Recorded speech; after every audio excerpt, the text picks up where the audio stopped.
y propiamente en el túbulo colector cortical. Aquí ya vamos a encontrar dos tipos de células. Vamos a tener por un lado lo que vienen a ser las células tubulares principales. Por otro lado, vamos a encontrar las células intercaladas, que se dividen en células intercaladas tipo A y células intercaladas tipo B. Dentro de lo que viene a ser la porción final del túbulo contorneado distal y el túbulo colector cortical. En primer lugar, las células tubulares principales se van a encargar de lo que es la reabsorción de sodio y cloro y la eliminación del potasio. Dentro de la célula, en su parte apical, no vamos a encontrar ningún transportador. De hecho, solo encontramos canales de sodio y de potasio. En cambio, en la parte basal de la célula, encontramos la bomba de sodio y potasio. Lo que hace la bomba de sodio y potasio es simple. Extrae el sodio e introduce el potasio dentro de la célula. Como va extrayendo el sodio de la célula, eso disminuye la concentración de sodio interna de la célula, permitiendo entonces que el sodio que se encuentra en la luz del túbulo empiece a ingresar por los canales de difusión. Como va ingresando potasio a la célula, esto también permite que el potasio salga hacia la luz del túbulo para poder ser eliminado. Pequeñas cantidades de cloro van a movilizarse para poder mantener el equilibrio eléctrico. Es en este punto donde vamos a encontrar los diuréticos conocidos como ahorradores de potasio. En los otros puntos que habíamos visto, lo que era propiamente la actividad de los diuréticos, por ejemplo, los diuréticos de asa, no solo me permiten la eliminación de mayor cantidad de sodio, elimino también cloro y elimino también potasio.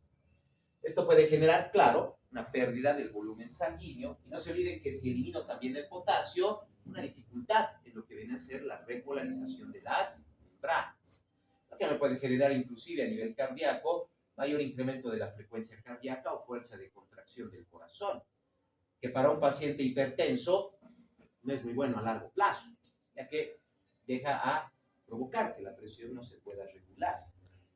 Dentro de lo que son los diuréticos diacídicos, no se va a tener tanta modificación del potasio, pero sí, igual se va a eliminar una buena cantidad de sodio, cloro, y el potasio podría empezar a difundir hacia la luz del túbulo porque podría empezar a concentrarse en gran cantidad en el torrente sanguíneo debido a que no está ingresando bien a la célula, lo que permitiría más bien que pueda eliminarse pequeñas cantidades de potasio. En pacientes hipertensos, la mejor opción siempre van a ser los diuréticos ahorradores de potasio, ya que pueden permitir la eliminación de sodio y agua, que es básicamente la causa de la hipertensión crónica, y además mantienen buenas cantidades de potasio dentro del torrente sanguíneo, permitiendo una buena repolarización y a nivel cardíaco regulando la presión arterial, generando una reducción de la frecuencia y de la fuerza de contracción. Vamos a tener dos grupos de diuréticos ahorradores de potasio, los antagonistas de aldosterona y los bloqueantes de los canales de sodio. Los bloqueantes de los canales de sodio, lo que viene a ser la amilorida, el triamtereno, hacen exactamente lo que indica su nombre. En la luz del túbulo, en la parte apical de la célula, me van a bloquear el canal de sodio, impidiendo entonces que el sodio pueda ingresar dentro de la célula, aumentando su concentración en la luz del túbulo, generando mayor presión osmótica y arrastrando entonces consigo una gran cantidad de agua. Por otro lado, tenemos los antagonistas del aldosterona. Ya hemos visto antes el mecanismo renina-angiotensina-aldosterona. La aldosterona va a actuar justo sobre justo sobre estas células dentro de lo que viene a ser la porción final del túbulo contorneado distal y el túbulo colector. Generando entonces que la aldosterona me va a activar propiamente la bomba de sodio y potasio, permitiendo entonces que se le absorba gran cantidad de sodio. Con el sodio y el agua, ya sabemos que va a aumentar el volumen sanguíneo, me aumenta la resistencia y me aumenta la presión. Eso va a ser la aldosterona, activada propiamente y liberada por la presencia de angiotensina 2 en el torrente sanguíneo. Los antagonistas de la aldosterona bloquean exactamente esa función. Se unen a los receptores de la aldosterona, impidiendo que ésta pueda activar, inhibiendo o bloqueando por completo la actividad de la bomba de sodio y potasio de la parte basal de la célula en el túbulo distal. Como no se activa la bomba de sodio y potasio, se va a mantener el sodio dentro de la luz del túbulo y el potasio dentro del torrente sanguíneo.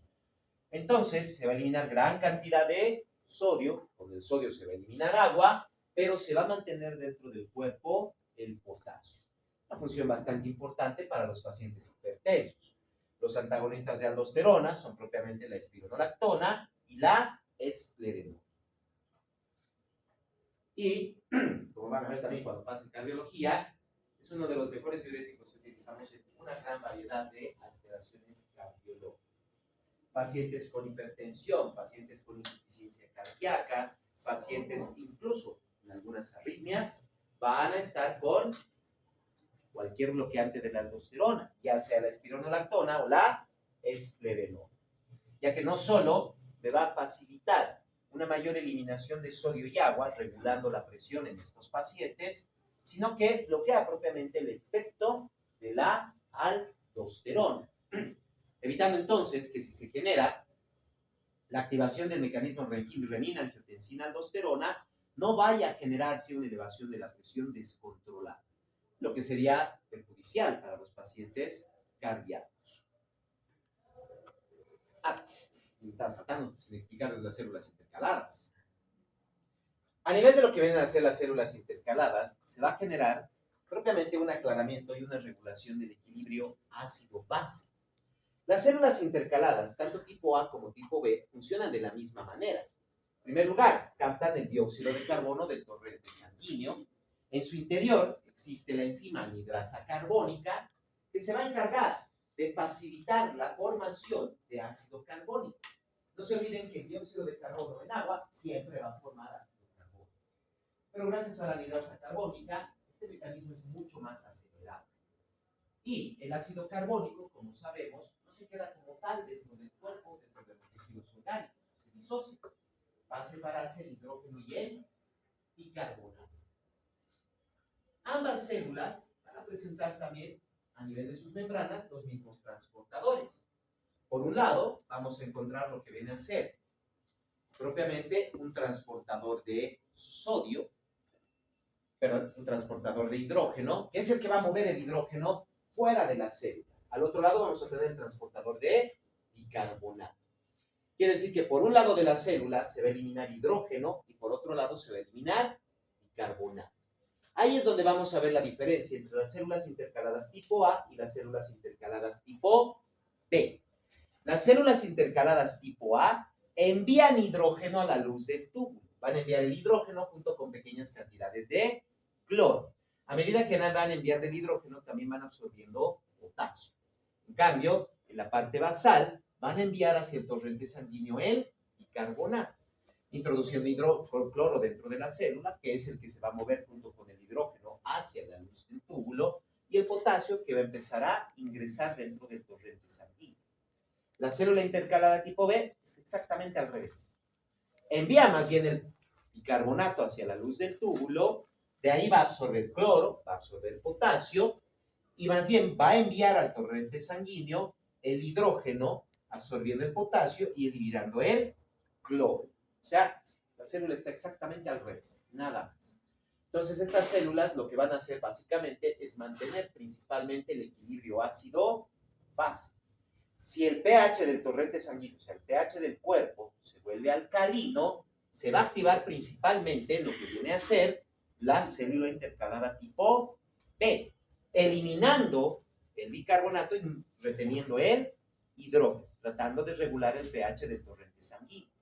Si por el contrario fuera un pH ácido, más bien se activa principalmente la célula intercalada tipo A, enviando o eliminando el hidrógeno, lo que vendría a ser el ácido, y reteniendo dentro del cuerpo el bicarbonato, una base para tratar de nivelar el pH del torrente sanguíneo. Ambas células, como ven, les decía, funcionan de la misma manera, solo que una célula envía bicarbonato al torrente sanguíneo y elimina hidrógeno a la luz del túbulo, y la otra célula lo va a hacer al revés. Elimina bicarbonato a la luz y retiene más bien el hidrógeno dentro del torrente sanguíneo, regulando entonces el equilibrio ácido-base. Ya en el conducto colector medular, aquí vamos a encontrar una reabsorción propia de sodio y cloro, así como también es aquí donde principalmente se va a empezar lo que viene a ser la reabsorción o la difusión de urea. Que ya sabemos, la urea va a reabsorberse al 50%, va a reabsorberse hasta equilibrar las concentraciones de urea de la luz del túbulo y del torrente sanguíneo. Van a equilibrarse una reabsorción del 50%. Pueden también estas células eliminar hidrógeno y retener bicarbonato. Algo importante que cabe resaltar. Tanto la porción final del túbulo contorneado distal, el túbulo colector cortical, hasta lo que viene a ser el conducto colector medular, puede existir una reabsorción de agua, pero solo en caso de que haya estímulo de la hormona antidiurética. Normalmente, sin esta hormona, entonces, tanto las células de la porción final del túbulo contorneado distal hasta lo que es el conducto colector medular no reabsorben casi nada de agua. Aquí casi no se genera ningún movimiento de sodio más que en pequeñas cantidades. Junto con el sodio se va a poder mover agua, nada más. Pero si existe el estímulo de la hormona antidiurética, va a incrementarse la reabsorción de agua. Como su nombre indica, esta hormona se encarga de disminuir la cantidad de líquido en la orina para detener lo que viene a ser la diuresis. Es uno de los mecanismos que se encuentra dentro de la propia regulación de la reabsorción a nivel de los túbulos renales. Claro, el equilibrio glomerulotubular es uno de los principales mecanismos de control. No se olviden que parte del túbulo contorneado distal pasa justamente al lado de lo que viene a ser el glomérulo entre la arteriola aferente y la arteriola eferente. La mácula densa, la que va regulando estas variaciones de presión, no solo presión hidrostática, sino también las presiones osmóticas, generando entonces, como habíamos visto, los mecanismos de vasodilatación, vasoconstricción, regulando el flujo sanguíneo del glomérulo para ver también la regulación del filtrado y del aclaramiento. Fuerzas físicas también que se van a encargar de ir controlando estas situaciones. Por ejemplo, en hipertensión va a incrementar propiamente la presión hidrostática, permitiendo mayor salida de líquido a través del glomérulo, incrementando el filtrado, y esto puede generar también mayor liberación de orina, una mayor diuresis. Ya sabemos que en pacientes hipertensos, el riñón se encarga de eliminar grandes cantidades de sodio y agua para poder ir regulando la presión arterial. También cuando hay variaciones de la presión coloidosmótica, se va a generar de igual manera una variación en lo que viene a ser el filtrado, el aclaramiento, por esas concentraciones de proteínas en el torrente sanguíneo. En los pacientes, por ejemplo, con patología renal, llegan a salir proteínas a través del filtrado, incluyendo proteínas grandes como la albúmina. Entonces, estas proteínas van a generar una presión coloidosmótica dentro de los túbulos renales. Junto con esto se va a eliminar gran cantidad de agua también.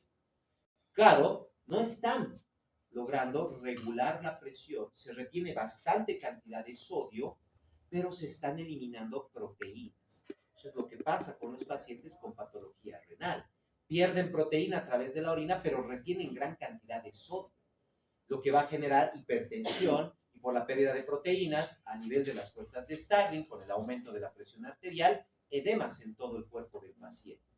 Alteraciones que se van a generar por esa alteración de las proteínas dentro del torrente sanguíneo. En caso de que exista hipertensión arterial, además, se va a generar una natriuresis y una diuresis por presión. Se va a superar por completo todos los mecanismos de control que se tienen dentro de los túbulos renales para la reabsorción de sodio y más bien empieza a eliminarse gran cantidad de sodio. Como el sodio tiene que generar una presión osmótica, arrastra consigo también grandes cantidades de agua. Se genera entonces una natriuresis o una diuresis por la misma presión arterial. Hay un control hormonal. Hemos visto la aldosterona, la angiotensina 2. ¿Qué va a hacer en primer lugar la angiotensina 2? Ya sabemos que la angiotensina 2 puede generar una vasoconstricción para subir la presión. Pero a nivel de los túbulos renales, la angiotensina 2 me va a activar los receptores de angiotensina tipo 1. que me van a activar tanto en la parte apical como basal de las células las bombas de sodio, permitiendo entonces el ingreso de grandes cantidades de sodio desde la luz de los túbulos renales hacia el torrente sanguíneo, arrastrando consigo gran cantidad de agua, permitiendo entonces un aumento del volumen sanguíneo, lo que va a generar un aumento de la presión arterial. Junto con la reabsorción de sodio, por ejemplo, en la parte apical, se va a generar la liberación de hidrógeno, la orina puede ser un poco más ácida, y además se va a generar una entrada de potasio dentro de las células, así como también una liberación de bicarbonato, tratando de regular y contener el pH del torrente sanguíneo. Por otro lado, la hormona antidiurética. Ya conocemos el mecanismo de la aldosterona, lo hemos visto hace un momento. Es en la porción final del túbulo contorneado distal y del túbulo colector cortical, donde va a actuar la aldosterona activando las bombas de sodio y potasio, permitiendo el ingreso de sodio y eliminando potasio. En el caso de la hormona antidiurética, ya hemos visto que también trabaja dentro de las células del túbulo contorneado distal, túbulo colector cortical, hasta el túbulo colector medular.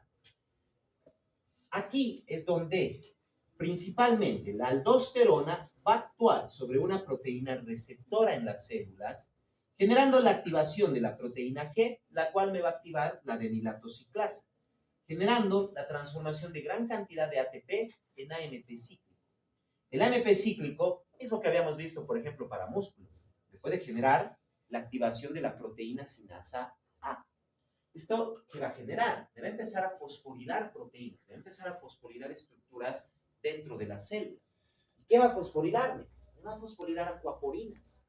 Las células, desde el túbulo contorneado distal hasta el conducto colector medular, en su interior tienen una gran cantidad de acuaporinas, que una vez que están fosforiladas, pueden unirse a la membrana celular, provocando entonces que las acuaporinas que estaban dentro de la célula empiecen a pegarse a la membrana celular.